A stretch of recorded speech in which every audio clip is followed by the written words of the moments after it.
नमस्कार दोस्तों जो मैच हुआ था इंडिया और इंग्लैंड का वो अहमदाबाद के स्टेडियम में नरेंद्र मोदी स्टेडियम में हुआ था। दोस्तों उसका उद्घाटन भी उसी दिन था। दोस्तों स्टेडियम का उद्घाटन राष्ट्रपति और श्री अमित शाह ने करा था।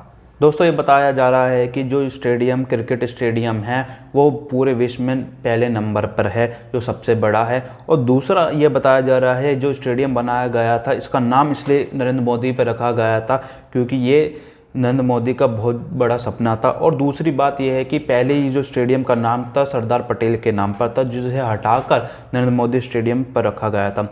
दोस्तों ये सवाल उठता है जो सरदार पटेल के नाम पर जब इसे स्टेडियम था तो अपने नाम पर क्यों रखा गया।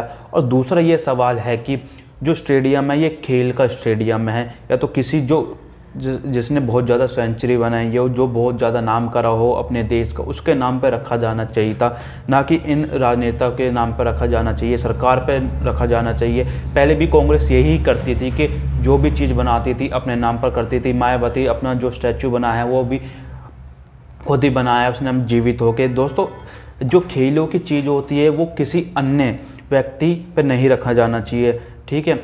उन्हें ना सरकार के नाम पर रखा जाना है, उन्हें उसी नाम पर रखा जाना चाहिए जो वाकई में स्टेडियम के नाम रखने लायक है।